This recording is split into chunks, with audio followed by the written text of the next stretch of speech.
வணக்கம் நேயர்களே, கடவுளூர் டிவி நேயர்கள் லக்ஷ்மணன் அன்பு வணக்கங்கள். இப்போ நம்ம பார்க்க போகிறது வார ராசி பலன் 19ஆம் தேதியிலேருந்து 25ஆம் தேதி வரை எப்படி இருக்க போகுதுன்னு பார்க்க போகிறோம். ஸோ நான் எப்போதும் சொல்லதான், லக்னத்துக்கு பாருங்கள், ராசிக்கு பார்ப்பது லக்னத்துக்கு பார்க்கும்போது ரொம்ப பர்ஃபெக்டாக இருக்கும். உதாரணத்துக்கு வந்து ஒரு மகர லக்னம் விருச்சிக ராசினா நீங்கள் விருச்சிக ராசிக்கான பலன்களை பார்க்கறதோட மகர ராசிக்கான பலன்களை பார்க்கும்போது ரொம்ப பர்ஃபெக்டாக இருக்கும். அதே நேரத்தில் உங்களுடைய தசா புத்தி அந்தரங்களை வந்து கொஞ்சம் நோட் பண்ணி வச்சுக்கிட்டிங்கன்னா ஸோ அதை வச்சு நீங்கள் பார்க்கும்போது இன்னும் பர்ஃபெக்டாக இருக்குன்றது தான் உண்மையான விஷயம். ஸோ இந்த வீடியோட எண்டில் டிப் ஆஃப் த வீக் இருக்குது, மறக்காமல் பாருங்கள். ரிஷபராசிக்கு வந்து உங்களோட ராசி அதிபதி வந்து உங்களுக்கு 9ல் இருக்கின்ற ஒரு காலகட்டம். ஸோ 9ல் வந்து ஒரு ராசியாதி சுக்கிரன் வந்து சந்திரனுடைய சாரத்தில் போகும்போது நிறைய பிரயாணங்கள் நிறைய மேற்கொள்வதற்கான வாய்ப்பெல்லாம் நிறைய இருக்குங்க. ஸோ இதில் வந்து பார்த்திங்கன்னா சுக்கிரன் சந்திரனுடைய சாரத்தில் இருக்கும்போது நல்ல வெளியூர் பிரயாணங்கள், பக்கத்தூர் அக்கத்தூரெலாம் அலையச்சல் கொஞ்சம் ஜாஸ்தி இருக்கிறதுக்கான வாய்ப்புகள் நிறைய இருக்குது. ஸோ அப்பா சார்ந்த விஷயங்களுக்காகவும் கொஞ்சம் வெளி உலக தொடர்புக்காக கொஞ்சம் வெளியில் வந்து சேல்ஸ் சம்மந்தமான விஷயங்களுக்குலாம் இது கொஞ்சம் பிரயாணம் போடுவதற்கான வாய்ப்புகளும் நிறைய இருக்குங்க. ஸோ இது வந்து ரிஷப லக்னமாக இருந்து சுக்கிர தசா புத்தி அந்தரம் நடக்கிறவங்க கண்டிப்பாக நடப்பதற்கான வாய்ப்புலாம் நிறைய இருக்குது. ஸோ அது வந்து ரொம்ப சிறப்பான விஷயங்கள் தாங்க. அதுக்கப்புறம் 2ஆம் அதிபதி. ஸோ 2ஆம் அதிபதி புதன் வந்து பார்த்திங்கன்னா உங்களுக்கு 9ல் இருக்கும்போது பொருளாதார ரீதியாகவும் குடும்பத்திற்காகவும் வந்து கொஞ்சம் நிறைய அலைச்சல்கள் இருக்கும். சில பேர் ஆன்மீக சுற்றுலா செல்வதற்கான வாய்ப்புகள், ஆன்மீக பயணங்கள் மேற்கொள்வதற்கான வாய்ப்புகளும் நிறைய இருக்குங்க. ஸோ சில பேர் வந்து பக்கத்து ஊருக்கு போகிற டெம்பிள் போகலாம், சில பேர் வந்து வெளியூருக்கு போகிறதுக்கான வாய்ப்புகளும் நிறைய இருக்குது. ஸோ இதெல்லாம் யாருக்கு நடக்கணும் போது யாரெல்லாம் ரிஷப லக்னமாக இருந்து புதன் தசா புத்தி அந்தரம் நடக்குதோ அவங்களுக்கு நடப்பதற்கான வாய்ப்பு ரொம்ப சிறப்பாக இருக்குது. 3ஆம் அதிபதி சந்திரன் வந்து ரொம்ப சிறப்பான பலன்களை அள்ளித் தருகிறார். ஸ்டார்டிங்கில் வந்து பார்த்திங்கன்னா பெரிய முயற்சிகள் திங்கள் செவ்வாயில் பண்ணுவீங்க. ஸோ அதுக்கப்புறம் இது வந்து யாருக்கு நடக்கணும், ரிஷப லக்னமாக வந்து சந்திர தசா புத்தி அந்தரம் நடக்கிறவங்களுக்கு திங்கள் செவ்வாயில் வந்து கொஞ்சம் சிறு பிரயாணங்கள், சின்ன பிரயாணங்கள் மேற்கொள்வதற்கான வாய்ப்பெலாம் இருக்குது. புதன் வியாழனில் வந்து வீடு சொத்துக்கள் சார்ந்த விஷயங்களுக்காக நிறைய வந்து ஸ்பெண்ட் பண்ணுவீங்க. ஸோ அதுக்கான விஷயங்கள்லாம் நடக்கும். அதுக்கப்புறம் வியாழன் வெளியில் வந்து கொஞ்சம் குழந்தைகளோட விஷயங்களுக்காக சின்ன மன வருத்தம் வந்து போகும், அவ்வளோதான், வேறு ஒன்றும் இல்லை. அது வந்து ஒரு நாள் இருக்குன்னு வச்சுமே, ஸோ அது வந்து பெரிய ப்ராப்ளம் இல்லை. பட் கொஞ்சம் அந்த சின்ன மன சலசலப்புகளை கண்டிப்பாக உருவப்படுத்தும் தான் உண்மையான விஷயம். மற்றபடி வந்து பார்த்திங்கன்னா உங்களுக்கு 4ஆம் அதிபதியான சூரியன். ஸோ 4ஆம் அதிபதி சூரியன் வந்து 9ல் 10ல் இருக்கிறார். ஸோ 10ல் இருக்கும்போது என்ன மாதிரி விஷயங்கள், சொத்துக்கள் சார்ந்த விஷயம் ரொம்ப சிறப்பாக இருக்கும். இதில் வந்து பார்த்திங்கன்னா கொஞ்சம் அந்த தொழில் ரீதியான விஷயங்களுக்கு வந்து பார்த்திங்கன்னா கொஞ்சம் நல்ல லாபங்களை அள்ளி தருவதற்கான வாய்ப்புகள் நல்லா இருக்குங்க. ஸோ இதில் வந்து பார்த்திங்கன்னா இந்த மாதிரி விஷயங்களும் போது 4, 10, 11 ஸோ இந்த மாதிரி விஷயங்கள் இருக்கும்போது நல்ல ஒரு லாபங்களையும் நல்ல ஒரு ஏற்றங்களையும் கொடுப்பதற்கான வாய்ப்புகள் ரொம்ப நல்லா இருக்குது. அது வந்து 11ல் ராகுடைய சாரத்தில் போகும்போது தொழில் ரீதியான விஷயங்கள் வந்து நல்ல லாபங்களை தருவதற்கான வாய்ப்புலாம் ரொம்ப நல்லா இருக்குங்க. ஸோ இது வந்து யாருக்கு நடக்கும் அப்படின்னும்போது யாருக்கெல்லாம் வந்து பார்த்திங்கன்னா ரிஷப லக்னமாக இருந்து புதன் தசா புத்தி அந்த அவங்களுக்கு வந்து நல்ல ஒரு வளர்ச்சி கிடைப்பதற்கான வாய்ப்புலாம் நல்லா இருக்குது. ஸோ நல்ல லாபங்கள் எடுத்துரும். வெளிநாடு பிரயாணங்கள் இதனால் வந்து நல்ல லாபங்கள் வருவதற்கான வாய்ப்புகள் ரொம்ப சிறப்பாகவும், தந்தை சார்ந்த உறவுகளாலும் ஏதாச்சும் வந்து வர வேண்டிய பணம் வருவதற்கான வாய்ப்புகளும் நல்லாவே இருக்குங்க. ஸோ இதெல்லாமே ரொம்ப சிறப்பான விஷயம். குழந்தைகள் விஷயங்கள். ஸோ இதில் வந்து பார்த்திங்கன்னா ரிஷப லக்னமாக இருந்து புதன் வந்து பார்த்திங்கன்னா உங்களுக்கு வந்து 9ல் இருக்கும்போது 5, 9, 11ங்கிற ஒரு விஷயம் நடக்கும்போது குழந்தைகள் வெளியூர் பிரயாணங்கள் செல்வதற்கான வாய்ப்புகள், வெளியூரில் வந்து பெரிய ஒரு பிரயாணங்கள் மூலயமா நல்ல லாபங்கள் அடைவதற்கான வாய்ப்புகளும், படிக்கிறதுக்கு வெளியூர் போகிறதுக்கான வாய்ப்புகளும், கலைஞர்களுக்கு வந்து பார்த்திங்கன்னா வெளியூர் வெளிநாடு ட்ராவல் போகிறதுக்கான வாய்ப்புகளும் ரொம்ப நல்லா இருக்குங்க. இதெல்லாம் யாருக்கு நடக்கணும் போது யாரெல்லாம் மேஷ லக்னமாக இருந்து ராகு தசா புத்தி அந்தரம் நடக்குதோ அவங்களுக்கு நடப்பதற்கான வாய்ப்புலாம் ரொம்ப சிறப்பாக இருக்குங்க. ஸோ அதுக்கப்புறம் பார்க்கும்பொழுது உங்களுடைய 6ஆம் அதிபதி. ஸோ 6ஆம் அதிபதி சுக்கிரன் அவரும் வந்து 9ல் வந்து பார்த்திங்கன்னா சந்திரனுடைய சாரத்தில் போகும்போது வேலை விஷயங்கள் வந்து கொஞ்சம் அலைச்சல்கள் ஜாஸ்தி இருக்குங்க. ஸோ நிறைய பிரயாணங்கள் மேற்கொள்வதற்கான வாய்ப்புகள் வேலையில் இருக்கும். சில பேருக்கு வந்து வேலையில் நிறைய மாற்றங்கள், ஒரு இடத்துலேருந்து இன்னொரு இடத்துக்கு மாறுவதற்கான வாய்ப்புகளும் நிறைய இருக்குது. இதெல்லாம் யாருக்கு நடக்கணுமோ ரிஷப லக்னமாகிறது சுக்கிர தசா புத்தி அந்தரம் நடக்கும் கண்டிப்பாக நடப்பதற்கான வாய்ப்புலாம் நிறைய இருக்குது. 7ஆம் அதிபதியான செவ்வாய். ஸோ 7ஆம் அதிபதி செவ்வாய் வந்து உங்களுக்கு வந்து 9ல் இருக்கின்ற காலகட்டம். ஆனால் வந்து என்ன ஒரு விஷயம்னா அது வந்து செவ்வாய் வந்து உங்களுக்கு வந்து திருவோணத்தில் தான் போகுது. ஸோ அதனால் வந்து நிறைய சுப நிகழ்ச்சிகள் சார்ந்த விஷயங்கள் நடப்பதற்கான வாய்ப்புகள் நல்லா இருக்கும். ஸோ 7 மற்றும் 9 திருமணம் சார்ந்த விஷயங்களுக்கோ ஒரு சுப நிகழ்ச்சிகள் சார்ந்த விஷயங்களோட வியாபார தொடர்புக்காக வந்து வெளியூர் பிரயாணங்கள் மேற்கொள்வதற்கான வாய்ப்புகள் இருக்குது. ஏன்னா 9ங்கிறது கொஞ்சம் நிறைய பிரயாணங்களை குறிக்கும். ஸோ சில பேருக்கு வந்து பார்த்திங்கன்னா திருமணம் சார்ந்த உறவுக்காக வந்து போய் பேசுறதுக்காக போவாங்க. ஸோ இதெல்லாம் நடக்கும். ஸோ இதெல்லாம் யாருக்கு நடக்கும், ரிஷப லக்னமாக வந்து செவ்வாய் தசா புத்தி அந்த நடக்கும் கண்டிப்பாக நடப்பதற்கான வாய்ப்புலாம் நிறையா இருக்குது.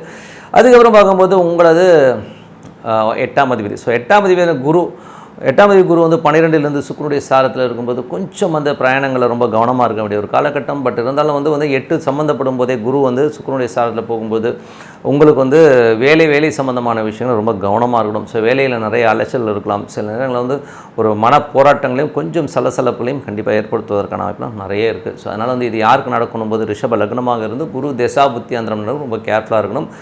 அதுக்கப்புறம் பார்க்கும்போது 9ஆம் அதிபதியான சனி வந்து 10ல் இருக்குது. ஸோ 9ஆம் அதிபதியான சனி வந்து 10ல் இருக்கும்போது நல்ல ஒரு வெளியூர் பிரயாணங்கள் ஸோ நிறையா இருக்கும். அதனால் நல்ல லாபங்கள் வருவதற்கான வாய்ப்புகள் நல்லா இருக்குது. ஸோ வெளிநாடு போகணுன்றதுக்கவங்களுக்கு வெளிநாடு போவதற்கான வாய்ப்புகளும் நிறையா இருக்குது. இதெல்லாம் யாருக்கு நடக்கணும் போது ரிஷப லக்னமாக இருந்து சனி தசா புத்தி அந்தரம் நடக்கணும் கண்டிப்பாக நடப்பதற்கான வாய்ப்புலாம் ரொம்ப நல்லா இருக்குது. ஸோ அதுக்கப்புறம் பார்க்கும்போது உங்களுடைய 10ஆம் அதிபதி ஸோ 10ஆம் அதிபதியில் 10ல் வந்து சனி வந்து ஆட்சி பலத்தோடு இருக்கும்போது நல்ல லாபங்கள் எள்ளி தரும். தொழில் ரீதியான விஷயம் நல்ல லாபங்களை தருவதற்கான வாய்ப்புலாம் நல்லா நடைமுறையில் நல்ல ரொட்டேஷன் நல்ல ஃபண்ட் ஃப்ளோலாம் வருவதற்கான வாய்ப்புகளும் ரொம்ப சிறப்பாக இருக்குது.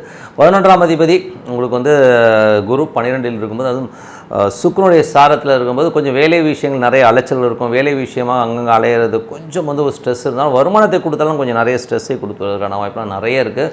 பட் அதனால் நிறைய பிரயாணங்கள் மேற்கொள்வதற்கான வாய்ப்புகளை கண்டிப்பாக கொடுத்தோம். வேலையில் மாத்திரம் கொஞ்சம் அலைச்சல்கள் இருக்கும். மற்றபடி வந்து உங்களுக்கு வந்து 11ல் உள்ள ராகு ஸோ ராகு வந்து புதனுடைய சாதனமாக 2, 5, 9, 11, 9 வெளிநாடு பிரயாணங்கள் ஆன்மீக சுற்றுலா போவதற்கான வாய்ப்புலாம் நிறைய இருக்குது. சில பேர் வந்து ஆன்மீக சுற்றுலா போவீங்க.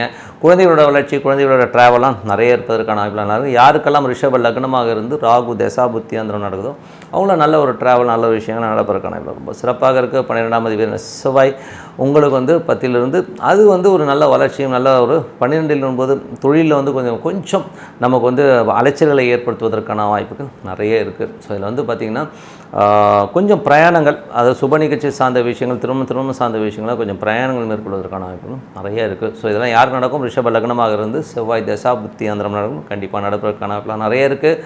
ஸோ மற்றபடி என்னங்க ஸோ நான் எப்போதும் சொல்கிறதான் பிரார்த்தனை பண்ணுங்கள். அமைதியாக ஒரு இடத்துல உட்காந்து பிரார்த்தனை பண்ணும்போது கண்டிப்பாக நம்ம அடுத்த லெவல் போகிறதுக்கான வாய்ப்பு ரொம்ப சிறப்பாக இருக்குது. டிப் ஆஃப் த வீக்கில் இப்போ நம்ம பார்க்க போகிறது நம்ம வந்து எப்போதுமே சொல்லிக்கிற ஒரு விஷயம் சார் ஸ்டார் இல்லை சார் நம்மலாம் வந்து ஒரு பெரிய ஸ்டாராக இல்லை நம்மலாம் வந்து சாதாரண மனிதன் நிறைய பேர் சொல்லியிருப்போம். பட் என்னை பொறுத்தவரை ஏன் இந்த மனிதருக்குள்ளே இவ்வளோ ஏற்றத்தாழ்வு இப்போ உதாரணம் சொல்ல போனோம்னா ரஜினிகாந்த் வந்து சொல்கிறாங்க ரஜினிகாந்த் பிறந்த டைமில் வந்து ஏகப்பட்ட குழந்தைகள் பிறந்தது. ஏன் அந்த குழந்தைகளுக்கெல்லாம் அந்த ஒரு ஸ்டார் வரல? அதே மாதிரி வந்து பார்த்திங்கன்னா சில பேர் பார்த்திங்கன்னா பிறந்ததுலேருந்தே வந்து நிறைய கஷ்டங்களோடையும் ரொம்ப ஒரு ஸ்ட்ரெஸ்ஸோடையும் தான் வாழ்ந்துட்டுருக்காங்க சில பேர். ஸோ ஏன் இந்த ஒரு பிரிவு ஏன் இந்த ஏற்றத்தாழ்வுங்கிறது தான் உண்மையான விஷயம். ஸோ இதில் வந்து மேஜராக வந்து பார்த்திங்கன்னா அவங்களுக்கு பிறந்த நேரம் ஸோ பிறந்த நேரத்தில் வந்து பார்த்திங்கன்னா என்ன வேணால் இருக்கலாம். அதே காலகட்டத்தில் வந்து நிறைய குழந்தைகள் பாருங்கள் ஹெரிட்டரினா அவங்களுடைய வம்சாவழியில் வந்து பார்த்திங்கன்னா ஒரு சில நல்ல விஷயங்களே விதைச்சிருப்பாங்க. ஸோ அது வந்து கருவாகி ஒரு குழந்தையாக பிறக்கும்போது அது அதிர்ஷ்டமான குழந்தையாக பிறகுது நம்பர் 1. ரெண்டாவது வந்து யோகங்கள் எப்படி வேலை செய்யுதுங்கிறத பார்த்துருவோம். ஸோ அதுதான் வந்து அவனோட முயற்சியையும் விஷனையும் வந்து அடுத்த லெவலுக்கு கொண்டு போகிறதே வந்து அந்த யோகங்கள் வந்து அந்த ஹெரிட்டரி டிஃபால்ட்டில் வந்து பார்த்திங்கன்னா அவங்களோட தாத்தாவோ முப்பாட்டனாவோ வந்து ஒரு பெரிய ஸ்டார்டமாவோ பெரிய லெவலாக வரணுங்கிற ஏக்கத்தோடு இறந்துருப்பான். ஸோ அவனுடைய ஜெனட்டிக்கில் வந்து அடுத்த லெவலில் வந்து ஒரு ரஜினிகாந்தாவோ கமலஹாசனோ வரதுக்கான வாய்ப்பு அந்த வெறி வந்து மேலே வந்துடுது. ஸோ இவ்வளோதான வழியை. மற்றபடி வந்து ஜாதகங்களில் வந்து பார்த்திங்கன்னா எப்படி அது ரிஃப்ளெக்ட் ஆகும் அப்படின்னு பார்த்தா யோகமான ஜாதகங்கள் இதுதான் சொல்ல போனால் இளையராஜா. ஸோ இளையராஜா பார்த்திங்கன்னா 30 ஆண்டுகள் வந்து கொடி கட்டி பிறந்தால் எல்லாம் காலில் விழுந்தாங்க. ஸோ இதெல்லாம் நம்ம பார்த்துருக்கோம். ஸோ அதே மாதிரி ரஜினிகாந்த் சார் பார்க்கட்டும் நம்ம கமலஹாசன் சாராக இருக்கட்டும் எல்லோருக்குமே வந்து ஒரு ஸ்டார்டம் கண்டிப்பாக இருக்குங்க. இன்றைக்கி வந்து ஒரு 70+ இருக்கிற ரஜினிகாந்த் சாரோடைய சேலரி பார்த்திங்கன்னா ஒரு பெரிய லெவலில் வாங்குறானாலும் அதுக்கான ஒரு ஸ்டார் அது எப்படி வருது அந்த ஸ்டார்ஸுங்கிறத இப்போ நம்ம பார்க்க போகிறோம். ஸோ உதாரணம் சொல்ல போனோம்னா ஒரு ஜாதகத்தில் வந்து மேஜராக வந்து கிரகங்கள் வந்து தசான் புத்தி அந்தரங்கள் நடத்தும் போது நட்சத்திரங்கள் ஒரு பெரிய பங்கு வகிக்குதுங்க. யோகங்களுக்கு வந்து பார்த்திங்கன்னா மேஜராக வந்து அந்த நட்சத்திரங்களே வந்து ஒரு மேஜராக ஒரு ப்ளே பண்ணுது.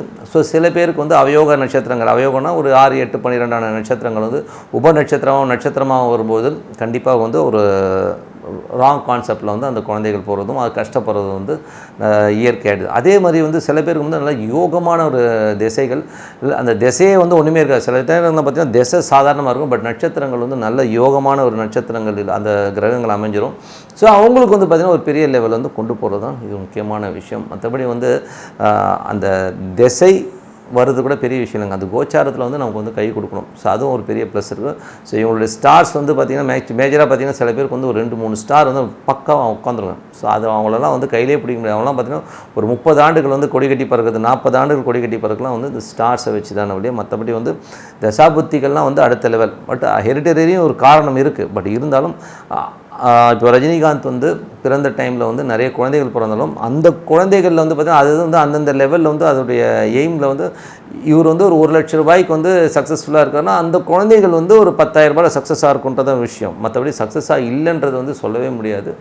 பட் அந்த உபநட்சத்திரங்களும் நட்சத்திரங்களும் வந்து இதில் ப்ளே பண்ணும். இதில் வந்து 10 செகண்டில் வந்து ஒரு உபநட்சத்திரம் மாறுங்க. ஸோ 10 செகண்ட்ஸ்க்குள்ள வந்து உபநட்சத்திரம் மாறும். நட்சத்திரங்கிறது வந்து டே டு டே லைஃப்பில் மாறும். ஸோ இந்த ரெண்டும் சேர்ந்து விளையாடுறது தான் இந்த விளையாட்டே. ஸோ எல்லாமே இருந்தாலும் கோச்சாரம் கரெக்டாக வந்ததுன்னா சூப்பராக ஒர்க் ஆகுன்றது உண்மையான. ஸோ யோகங்கள் இப்படி தான் வேலை செய்யுங்கிறத மைண்டில் வச்சுக்கோங்க.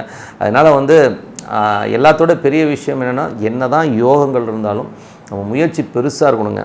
ஏன்னா வந்து என்னை பொறுத்தவரை வந்து பெரிய யோகங்கிறது வந்து எனக்கு வந்து ஒரு பிரியாணி கிடைச்சா போதும் அப்படின்னு சொல்லி ஓடினீங்கன்னா அந்த பிரியாணி கிடைச்சாலே அது பெரிய யோகமாக கிடைக்கும் உங்களுக்கு. ஸோ என்னை பொறுத்தவரை ஒரு 1000 கோடி 100 கோடி அப்படி பின்னாடி போகும்போது அது பின்னாடி ஓடும்போது உங்களுக்கு அந்த பெரிய பணமோ பெரிய விஷயமோ கண்டிப்பாக நடக்கும். ஸோ அந்த யோக திசை வரும்போது அந்த 100 கோடியை கொடுக்க போகுது.